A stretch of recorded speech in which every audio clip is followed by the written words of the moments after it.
Hello dear students, आज जो है हम trade discount and cash discount पे बेस्ड जो है जनरल एंट्री देखेंगे। ओके, हमने पहले समझा है कि ट्रेड डिस्काउंट क्या होता है, कैश डिस्काउंट क्या होता है और उसकी कैलकुलेशन किस तरीके से होती है। अभी हम उसके बेस्ड पे प्रैक्टिकल क्वेश्चन देख रहे हैं। अभी जो हमें समझने वाली बात है दैट इज कि ट्रेड डिस्काउंट की एंट्री जो है वो नहीं शो होती है, कैश डिस्काउंट की एंट्री जो है वो शो होती है। तो अब वो चीज़ जो है हम क्वेश्चन में देख लेंगे।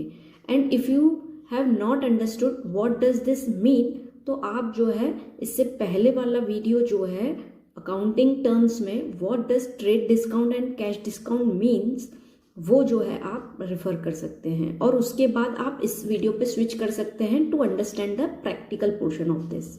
Okay, so let us begin to the question based on trade discount and cash discount. Okay, yes, question number 10th.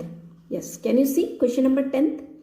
Pass necessary general entries for the following: sold goods of invoice price of rupees 10,000, goods sold किए हैं जिसकी invoice price कितनी है, that is 10,000 to Mahindra and Brothers at 5% trade discount. Okay, and received a check allowing cash discount of rupees 50. Cash discount कब मिलता है? जब आपको वो अमाउंट रिसीव होता है।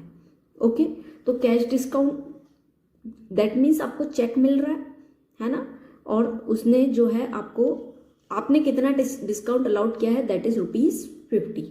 ओके, अब यहाँ पे हम पहले शॉर्ट में लिख लेते हैं कि इनवॉइस प्राइस कितना है ताकि हम उसकी कैलकुलेशन करें, तब हमारे पास पूरे टर्म्स जो है हमारे पास रहे। 10,000 की इनवॉइस प्राइस है, ट्रेड डिस्काउंट जो है हमारे पास दैट इज 5%। ओके, तो इसका 5% हो जाएगा 500। तो 9500 जो है आपकी एक्चुअल जो है परचेज वैल्यू या सेल्स वैल्यू, यहाँ पे इस केस में क्या है, वो हमारी सेल्स अमाउंट है। ओके, अब यहाँ पे चेक रिसीव हुआ है तो उसके बिहाफ पे आपको डिस्काउंट मिला है जिसको हम बोलते हैं cash discount, and that is ₹50। कभी ये परसेंटेज में रहता है, कभी अमाउंट आपको डायरेक्टली दे देते हैं। ओके, तो आपका एक्चुअली चेक कितने का रिसीव हुआ होगा, 9450 का। ठीक है, ये टर्म्स हमारे पास पूरे हैं, डिजिट्स हैं, ताकि जो है हम जनरल एंट्री क्रिएट करें तो हम आराम से डिजिट्स पुटअप कर लें। ओके, अब हम करते हैं जनरल एंट्री। क्या हो जाएगी, सेल्स हुई है, ओके, और चेक रिसीव हुआ है। जब चेक सेम डे पे ट्रांसफर नहीं होता है अकाउंट में, जैसे कि हमारे क्वेश्चन में ऐसा कुछ भी मेंशन नहीं है, तो हम उसको क्या पुटअप करेंगे, cheque in hand. Okay, cheque in hand account debit.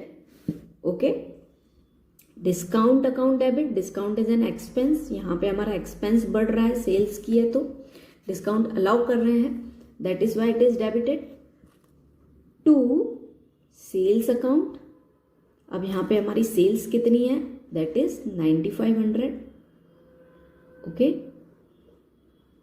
9500 में से ₹50 हो गया आपका डिस्काउंट। तो आपका एक्चुअली चेक कितना रिसीव हुआ है, दैट इज जो ऑलरेडी हमने निकाल लिया है 9450। Okay, understood.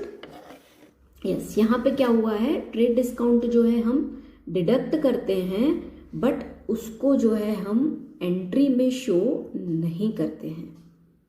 Got it? इसलिए हमने 9500 डायरेक्टली यहाँ पे जो है सेल्स अमाउंट लिखा है, ₹50 का डिस्काउंट हो गया, तो एक्चुअली चेक इन हैंड कितना हो गया, 9450। ओके, अब ये हो गई ट्रेड डिस्काउंट और कैश डिस्काउंट में सेल्स की बात। सेम यही चीज होती होगी जब हम गुड्स परचेज करते हैं, तब भी तो हमारा क्रेडिटर जो है हमें, या सप्लायर बोले, वो हमें डिस्काउंट देता होगा। इट में भी ट्रेड डिस्काउंट, इट में भी कैश डिस्काउंट। तो एक परचेज वाला क्वेश्चन भी जो है हम सॉल्व कर लेते हैं।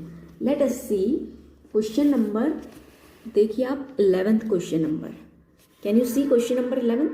Yes, bought goods having invoice price of ₹6,000 from Abhay brothers.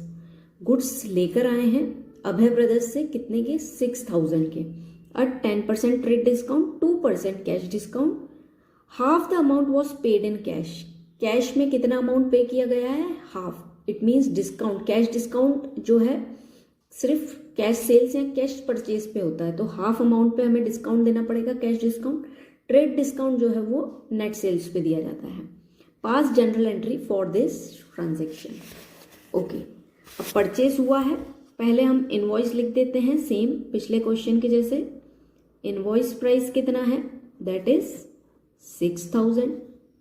Trade discount, yes trade discount है आपका 10%, तो हम यहाँ पे पुट अप कर देते हैं, दैट इज 600। यह आ गया आपकी actual purchase value. Okay, purchase account में आपका कितना हो जाएगा, 5400। अब उसमें से ये क्या बोल रहे हैं, half the amount is received in cash. Half cash में रिसीव हुआ है, यानी हाफ क्या हुआ होगा, क्रेडिट परचेज हुआ होगा। तो 2700 हम 50% पहले ही निकाल लेते हैं।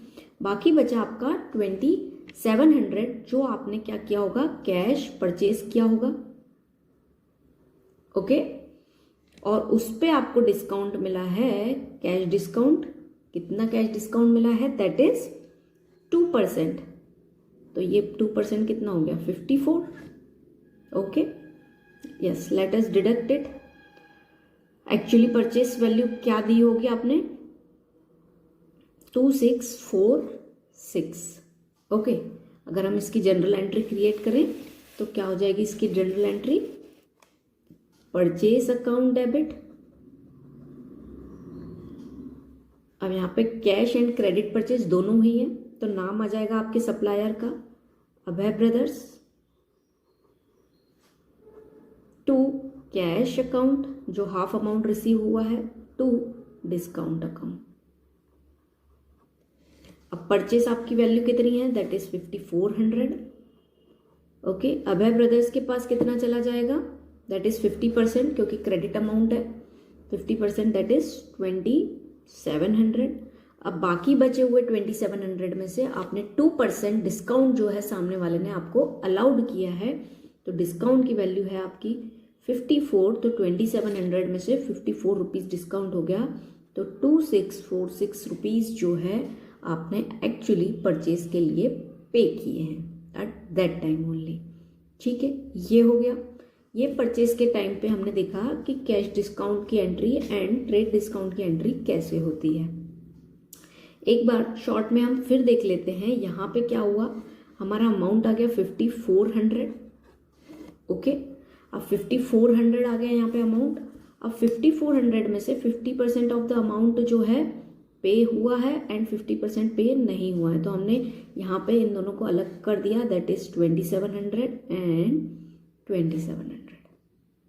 ओके, अब 2700 ये तो मान लिया हमने क्रेडिट परचेस हो गई, और इस पे जो है आपने डिस्काउंट डिडक्ट किया, दैट इज 2%, और वो निकाला हमने 2700 का 2%, तो वो कितना आ गया, दैट इज 54 रुपीज़।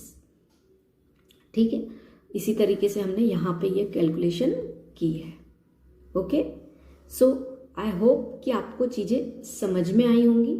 ओके, सो ये रहा हमारा डिस्काउंट का concept. Will meet again with the next concept. Thank you.